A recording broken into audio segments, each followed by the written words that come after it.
শেখ মুজিবকে ছোট করে দেখবার কোনো উপায় নেই। এটা পুরস্কৃত ভাষণ, বঙ্গবন্ধুর ভাষণ।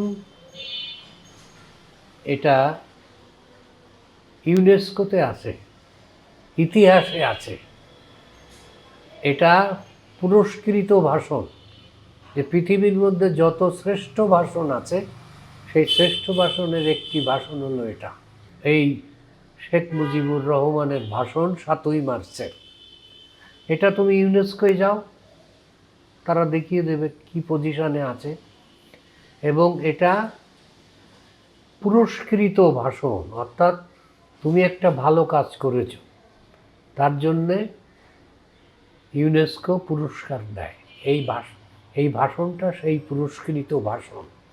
এবং এই ভাষণ বাঙালিকে উজ্জীবিত করেছিল।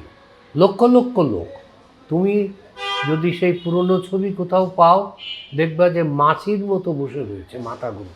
আমি রাজনীতি বুঝি না, কিন্তু এটা বুঝি যে ইতিহাস রক্ষা করতে হবে, ইতিহাস সংরক্ষণ করতে হবে। যেমন ধরো এই 7ই মার্চের ভাষণ, এটা তো আমার ভাষণ নয়, কোনো দলের ভাষণ নয়। উনি স্টেজে উঠে খাতাপত্র না দেখে সরাসরি ভাইয়েরা আমার শুরু করে দিলেন, এবং কোথাও লেখার জোকা ছিল না, কেউ বলতে পারবে না। মানে না দেখে একটা এই রকম যুগান্তকারী ভাষণ, যেটা ইউনেস্কো থেকে পুরস্কৃত হয়, সেটা তো একটা অসাধারণ ব্যাপার। এই একটা বিষয়। আর একটা বিষয় হলো যে শেখ মুজিবকে ছোট করে দেখবার কোনো উপায় নেই। কারণ আজকে যেখানে বসে আছি, যেসব জায়গায় আমরা চলাফেরা করি, সেই সংসদ ভবন বলো, যা কিছু আছে, তিনিই তো তৈরি করে দিয়ে গেছিলেন। সেটা বর্তমানের প্রধানমন্ত্রীও বলেছেন সংসদে, যে উনি না থাকলে আমরা আজকের এই সংসদ পেতাম না। তো এখন আর একটা কথা আছে, সেটা বলা ঠিক হবে কি না। ঐতিহাসিকভাবে সত্য কথা হলো, বেতার ঘোষণা দিয়ে তো যুদ্ধ হয় না। এবং এই ঘোষণাটা প্রথমে দিয়েছিল শেখ মুজিবুর রহমান, বঙ্গবন্ধু, কোনো সন্দেহ নেই।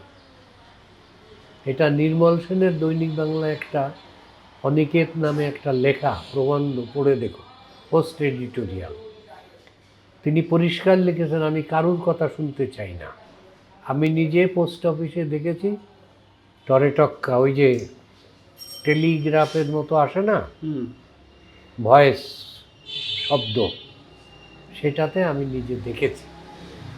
আরেকটি কথা হলো যে প্রথমে এই ঘোষণাটা দেয় আব্দুল হান্নান, MA হান্নান, চট্টগ্রামবাসী, এবং সে রাজনীতির সাথে জড়িত, রাজনৈতিক দলের প্রেসিডেন্ট বা সেক্রেটারি কিছু ছিলেন।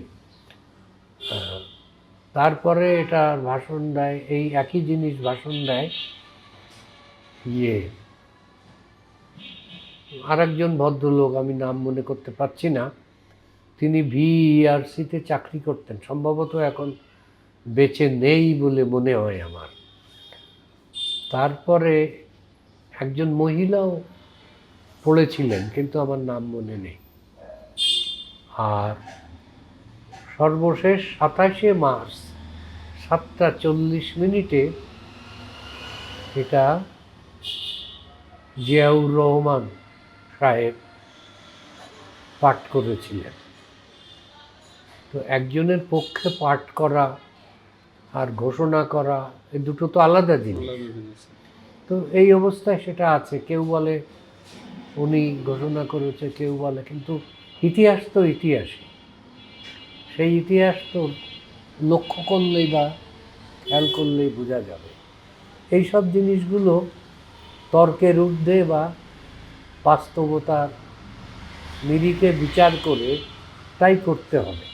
কারণ এগুলো নিয়ে অযথা জটিলতা তৈরি করার কোনো কারণ নেই।